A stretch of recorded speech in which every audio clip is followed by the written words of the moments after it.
মঠবাড়িয়ায় ছাত্রদল নেতা মুবিনকে দিবালোকে কুপিয়ে হত্যা, ফাঁসির দাবিতে উত্তাল জনতা। মোহাম্মদ তানভীর হাসান বিশেষ প্রতিবেদক।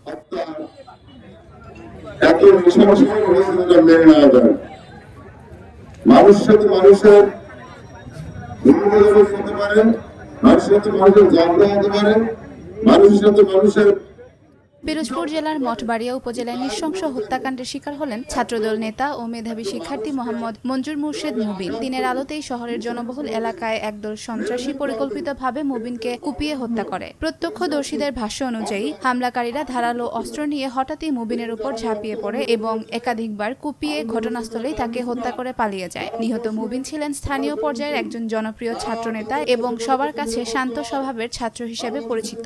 এই ঘটনার পরপরই পুরো মঠবাড়িয়া জুড়ে শোক ও ক্ষোভের ছায়া নেমে এসেছে। সর্বস্তরের জনতা, রাজনৈতিক নেতৃবৃন্দ ও শিক্ষার্থীরা রাস্তায় নেমে আসে। বিকালে মঠবাড়িয়া পৌরসভা চত্বরে অনুষ্ঠিত হয় এক বিশাল বিক্ষোভ ও মানববন্ধন। বক্তারা দ্রুত আসামিদের গ্রেফতার ও ফাঁসির দাবিতে সোচ্চার হন। বক্তৃতায় বলা হয়, রাজনৈতিক প্রতিহিংসা ও সন্ত্রাসী কার্যকলাপ রুখে না দিলে এই ধরনের ন্যাক্কারজনক ঘটনা বারবার ঘটবে।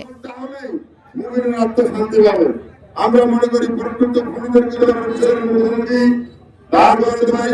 তাহলে অন্তর চলবে যা হারিয়ে যাবে এর বড় প্রতিফলন হবে যেটা সম্ভব না দিতে পারবে না। একটা ছাত্রদল নেতা মুবিনকে প্রকাশ্যে কুপিয়ে হত্যা নিয়ে তীব্র প্রতিক্রিয়া তৈরি হয়েছে। পরিবার ও নেতারা জানান, তিনি আগে থেকেই সন্ত্রাসীদের হুমকির মুখে ছিলেন, তবে কোনো নিরাপত্তা পাননি। প্রশাসন জানিয়েছে তদন্ত চলছে। সুশীল সমাজ ও রাজনৈতিক মহল এটি আইন শৃঙ্খলার চরম ব্যর্থতা বলে উল্লেখ করে দ্রুত বিচার দাবি করছেন। আমি অনেক আহ্বায়ক হিসেবে বলেছি, এরা অনেক অন্যায় করেছে, মানুষকে গাছের লাগে বান্ধে পিটিয়েছে। যখন আমার কাছে তথ্য এসেছে, আমি বারবার বলেছি যে আপনাদেরকে গ্রেপ্তার করুন, কিন্তু কিসের জন্য তো সে গ্রেপ্তার করে নাই আমার অবগত নাই। আমার সর্বশক্তি ব্যবহার করেছি, কিন্তু আমি ব্যর্থ হয়েছি। যেহেতু রাজনৈতিক ভাবে এখানে আপনারা জানেন নানান সুবিধা অসুবিধা আছে, কিন্তু আমি চেষ্টা করেছি ওকে গ্রেপ্তার করার জন্য, কিন্তু আমি পারিনি। আপনারা জেনে রাখেন, আমি কখনোই এই অন্যায়ের সাথে একমত ছিলাম না। অন্যায় ছেড়ে নিয়ে আমি রাজনীতি করি না, আমি এটা পছন্দ করি না। আমি ঢাকা সেই সংগ্রামের আমার ভাইরা একটা হাত চলে গেছে। আজকে একটা ছেলে দুনিয়া থেকে বিদায় হয়ে গেল। আমি এমন একটা ক্ষতিগ্রস্ত ফ্যামিলির ছেলে যেটা আপনাদের বোঝাতে পারবো না। আমি আজকে ঘুমাতে পারি না। আমি যখন আর চেহারা দেখি আমার সামনে ভেসে ওঠে ছোটবেলার ইতিহাস, কিন্তু আমি করার কি আছে আমার কাছে? আল্লাহর কাছে সাহায্য ছাড়া আমি কি বলতে পারি? আমি এই সন্ত্রাসীদের উপরে প্রচন্ড রকমের চাপ দিয়েছি অতীতেও, কিন্তু এসপি সার্কেল সাহেব, অতি সাহেব কখনোই ব্যবস্থা নেয় না।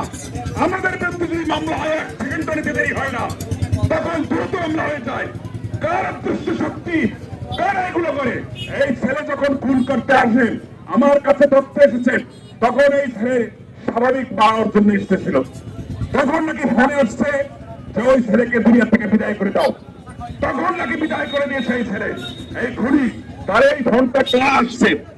আমি মঠবাড়িয়া থানার ভারপ্রাপ্ত কর্মকর্তা সাহেবকে বলছি, আপনি কল লিস্ট চেক করেন, কিন্তু এখন পর্যন্ত আমি কল লিস্ট পাইনি। কেন করলো না? কারণ কি? প্রয়োজনে আমরা থানার বিচার করবো, ততক্ষণ পর্যন্ত বিচার না পাবো, ততক্ষণ পর্যন্ত আমাদের সংগ্রাম অব্যাহত থাকবে। প্রয়োজনে একজন মুমিন না, হাজারো মুমিন জীবন দিয়ে এই আল্লাহ